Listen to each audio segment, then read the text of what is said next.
श्री राम का पंचवटी में आश्रम। रामायण अरण्य कांड प्रसंग। पंचवटी की ओर जाते समय मार्ग में राम, सीता और लक्ष्मण की दृष्टि एक विशालकाय गृद्ध पर पड़ी। लक्ष्मण ने उसे कोई राक्षस समझा और उसका परिचय पाने के उद्देश्य से उससे पूछा, तुम कौन हो? इस प्रश्न के उत्तर में उसने मधुर वाणी में कहा, तात, मैं आपके पिता का मित्र हूँ। मैं गिद्ध जाति के यशस्वी व्यक्ति अरुण का पुत्र हूँ। मेरा नाम जटायु है। कृपया करके आप मुझे अपने साथ रहने की अनुमति दें, ताकि आपके साथ रहकर मैं सेवक की भांति आपकी सेवा कर सकूं। इस प्रकार से अनुमति प्राप्त कर वह राम और लक्ष्मण के साथ चलने लगा।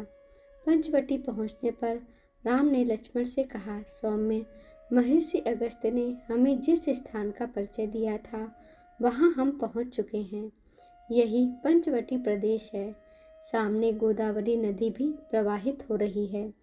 अतः तुम किसी जलाशय के निकट रमणीय दृश्य वाले योग्य स्थान का चयन करके उस पर आश्रम बनाने की तैयारी करो। लक्ष्मण ने आश्रम बनाने के लिए गोदावरी तट के एक स्थान का चयन किया, जहाँ पर पुष्पों से लदे वृक्ष अत्यंत मनोहर प्रतीत हो रहे थे।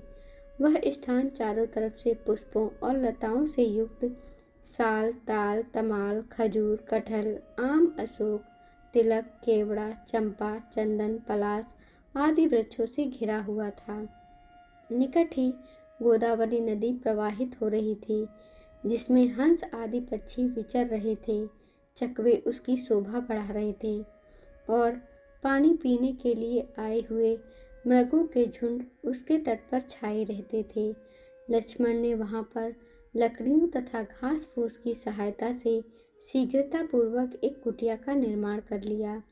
फिर उसी कुटिया के निकट उन्होंने सुंदर लता पल्लवों की सहायता से एक और कुटिया का निर्माण किया और उसमें सुंदर स्तंभों से युक्त यज्ञ वेदी बनाई।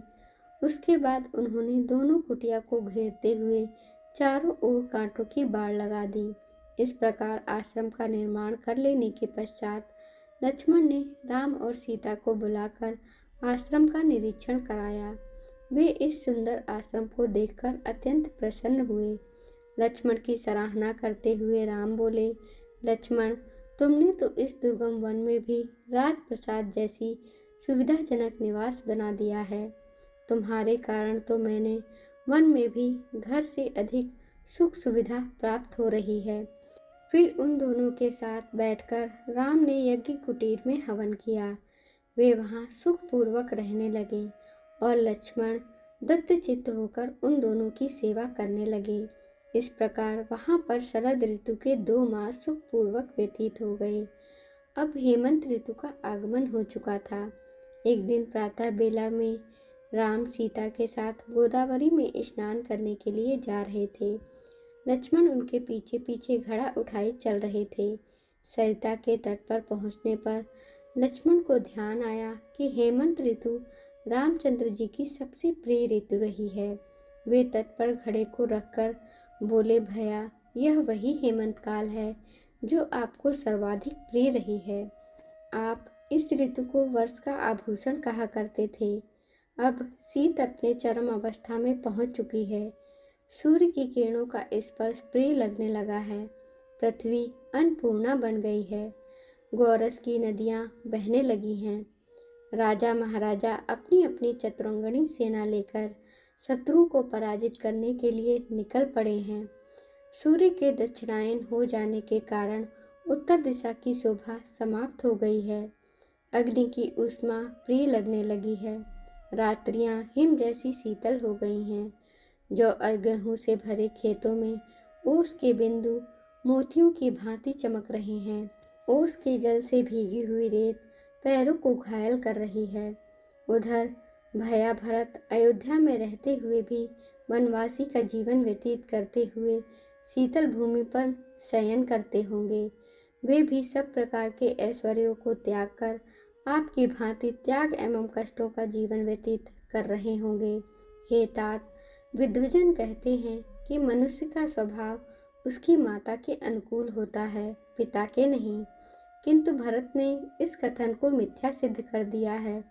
उसका स्वभाव अपनी माता के क्रूर स्वभाव जैसा कदापि नहीं है। हमारे और संपूर्ण देश के दुख का कारण वास्तव में उसकी माता का क्रूर स्वभाव ही है। लक्ष्मण के कैकेयी के लिए निंदा भरे अंतिम वाक्यों को सुनकर राम बोले, लक्ष्मण, इस प्रकार तुम्हें माता कैकेयी की निंदा नहीं करनी चाहिए। वनवास में हमने तापस धर्म ग्रहण किया है और तपस्वी के लिए किसी की निंदा करना या सुनना दोनों ही पाप है।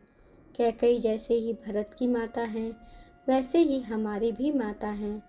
हमें भरत के द्वारा चित्रकूट में आकर कहे हुए विनम्र, मधुर एवं स्नेह युक्त वचनों को ही स्मरण रखना चाहिए।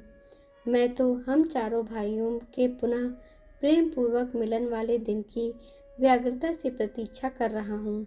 इस प्रकार भरत के वियोग में व्याकुल राम, सीता और लक्ष्मण के साथ गोदावरी के शीतल जल में स्नान करके अपने आश्रम वापस आ गए। दोस्तों, आपको यह कहानी कैसी लगी? अपना उत्तर कमेंट बॉक्स में अवश्य दीजिए और जय श्री राम लिखना ना भूलें। ऐसी ही पौराणिक कथाएं, धार्मिक कथाएं और भक्ति कथाएं सुनने के लिए कृपया हमारे चैनल को लाइक करें, शेयर करें, सब्सक्राइब करें। धन्यवाद।